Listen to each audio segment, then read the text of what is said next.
Bienvenue sur Le cinéma est partout.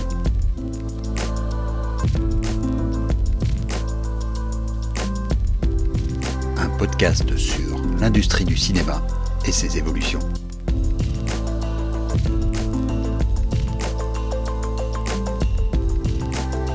Le dernier épisode de Plus belle la vie a été diffusé ce vendredi 18 novembre 2022, mettant ainsi fin à la plus longue série quotidienne de la télévision française.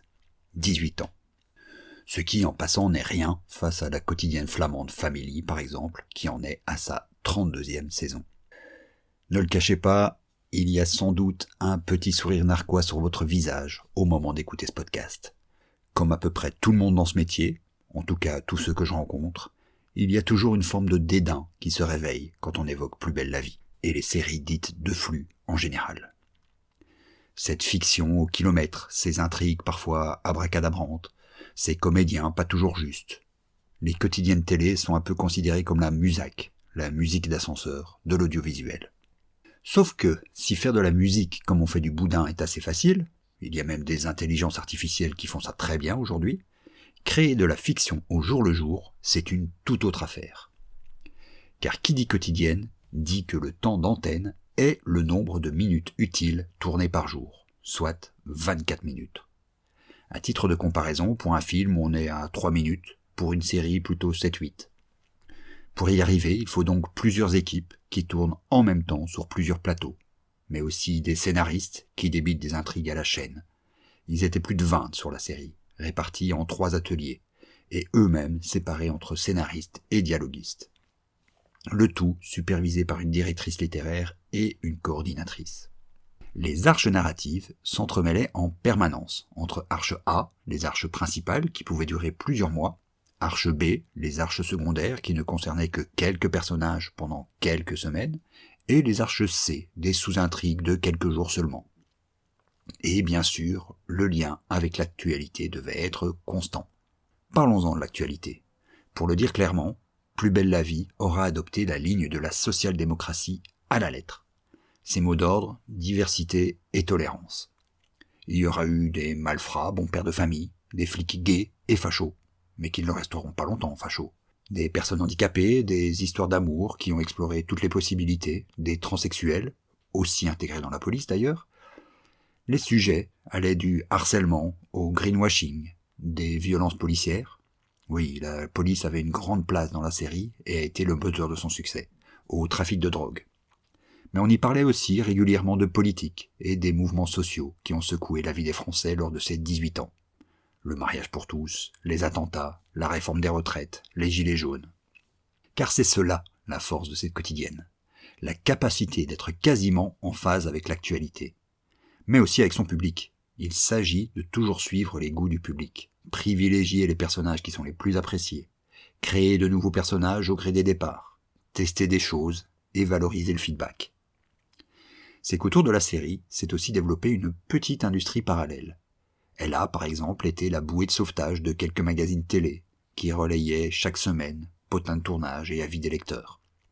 Sans parler des sites, forums, groupes Facebook qui se sont formés autour de la série et qui, souvent, influençaient la tournure des intrigues. C'est peut-être là, en fait, la grande leçon de ces 18 ans d'existence. Plus belle la vie est une grande entreprise d'humilité. Loin, très loin des canons de l'industrie, et même des autres quotidiennes. Ici, pas de star system, mais un système de valorisation relativement horizontal. Pas de velléité d'artiste, mais une résolution à plaire au public. Sans peur de se tromper, d'aller parfois trop loin, sans rechercher la perfection ou la minutie. Juste l'envie de faire son travail le mieux possible, avec des contraintes strictes que ne supporteraient sans doute pas les artistes sortant de nos écoles professionnelles. Et ça a été la clé du succès. Un succès assez incroyable, avec à son apogée plus de 6 millions de téléspectateurs, 1/10 de la population française. Mais alors, que s'est-il passé ? Comment une série au succès aussi insolent a-t-elle pu être arrêtée ? Plusieurs facteurs l'expliquent. Et spoiler alerte, la baisse d'audience n'en fait pas partie. Plus belle la vie, comme toutes les quotidiennes, est une énorme machine, une usine en fait, qui employait 300 personnes, pour un équivalent de 160 temps plein. Une usine, ça coûte cher. Un épisode était budgété aux alentours de 85 000 €. Mais ça rapporte aussi beaucoup en termes de recettes publicitaires. La plus-value moyenne à l'année était de l'ordre de 60%. Plutôt pas mal comme marge commerciale. Une bien belle affaire qui a fini par attiser les appétits.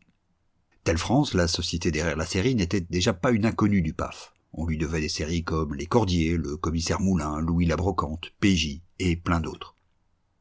Plus belle la vie était certes devenu son fleuron, mais le fleuron d'un large catalogue. Dans un marché qui se restructure autour du rachat de licences fortes, Telle France devient un capital intéressant à posséder.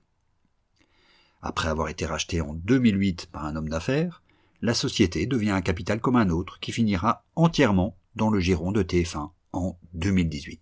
Dès cette année-là, les rumeurs vont bon train sur la fin annoncée de Plus belle, comme l'appellent ses fans.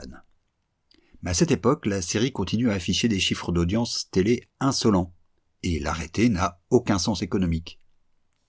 Mais pendant ce temps-là, Newen, c'est le nouveau nom de Telle France, commence à servir son nouveau propriétaire avec 2 autres quotidiennes. Demain nous appartient en 2017, et Ici tout commence en 2020. Si le but avoué n'est pas de se faire de la concurrence à soi-même, puisque ces séries sont diffusées à d'autres horaires, l'idée est bien de prévoir l'après Plus belle la vie en cas de chute d'audience, ou de difficultés de négociation avec le groupe France Télévisions, devenu, de fait, un concurrent. Et puis, refrain connu, arrivent les confinements. Plus belle la vie connaît un regain d'intérêt, mais pas là où on l'attendait. C'est sur les plateformes de replay et sur Salto que la série commence à être consommée en priorité. Sauf que sur ces nouveaux canaux, le modèle économique n'est pas aussi assuré que la bonne vieille télé. Les annonceurs restent méfiants, voire conservateurs vis-à-vis de la publicité sur ces plateformes, et les tarifs restent différents. Car sur le net, évidemment, il n'y a pas de prime time, ni d'access prime time. Car c'est bien ça le paradoxe. En regardant les chiffres, Plus belle la vie n'a pas vraiment connu une baisse d'audience.